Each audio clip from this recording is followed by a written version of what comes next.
আমার দেশ তোমার দেশ, বাংলাদেশ বাংলাদেশ, আমার দেশ তোমার দেশ, বাংলাদেশ বাংলাদেশ, কথায় কথায় বাংলাদেশ, বাংলা কি তোর বাংলা, বাংলা কি তোর বন্ধুদা, কথায় কথায় বাংলাদেশ। 2024 সালের জুলাই আগস্ট মাসে সংগঠিত ছাত্র জনতার গণ অভ্যুত্থান বাংলাদেশের ইতিহাসে একটি অবিস্মরণীয় ঘটনা।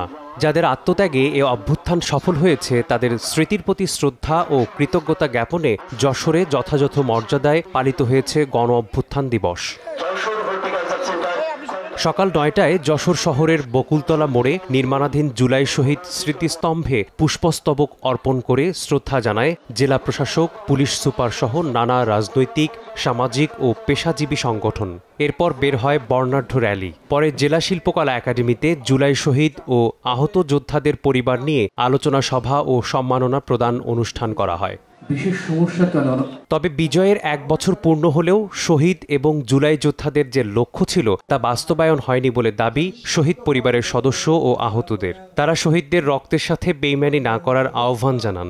একই সাথে জুলাই আহতদের পূর্ণাঙ্গ চিকিৎসা সহ পুনর্বাসনের দাবিও জানান। যে ন্যায্য দাবিটা ছিল সেই দাবিটা এখনো পর্যন্ত সরকার আমাদের পূরণ করেনি। আমাদের এই সন্তানদের রক্তর ওপরে দাঁড়িয়ে যারা বেইমানি করবে তাদের এই একদিন হিসাব দিতে হবে। জুলাই সনদ প্রকাশের কথা ছিল সেটাও করেনি। সরকার যেন অবশ্যই এই দিকে খেয়াল রাখে। আর এই জুলাই সনদ যদি প্রকাশ না হয় তাই যারা আজকের আন্দোলনের মাঠে ছিল তারা কি করবে? তারা তো সন্ত্রাসী তালিকায় তাদের নাম উঠবে। রাজনৈতিক দলের অসদিচ্ছার কারণে প্রাপ্তিটা আমাদের পূর্ণ হচ্ছে না, আমার কাছে যেটা মনে হয়েছে। আমরা চাই রাজনৈতিক দলগুলো ঐক্য বজায় রাখুক, যেন স্বৈরাচার আর ফিরে না আসে। তাদেরকে আপনারা ভাতা দিন বা অন্য সুযোগ সুবিধা দিন, কিন্তু আমরা কর্মক্ষম লোক আমরা কখনোই চাই না রাষ্ট্রের গরিব মানুষের, অসহায় মানুষের এই ভ্যাট ট্যাক্সের টাকা নিয়ে আমাদের জীবনযাপন করতে আমরা চাই না। আমাদের পুনর্বাসন ব্যবস্থাটা আমরা বেশি গুরুত্ব দিতে চাচ্ছি। শহীদ ভাইয়েরা যে জন্য জীবন দিয়েছিল সে আশাটা পূরণ হয়নি। তো আমরা চাই যে যেন বাংলাদেশ সেই একটা বৈষম্যহীন একটা বাংলাদেশ হোক এবং সেখানে থাকবে না কোনো চাঁদাবাজ, কোনো সন্ত্রাস, কোনো দুর্নীতি।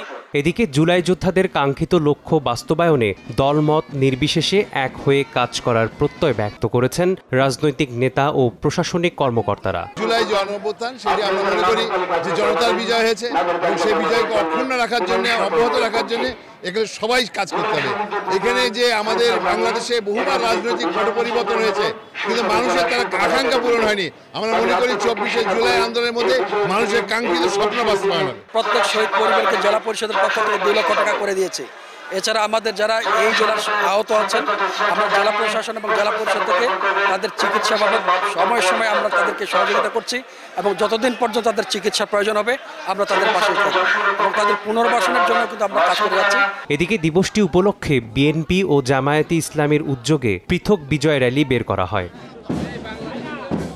সময় সংবাদ, যশোর।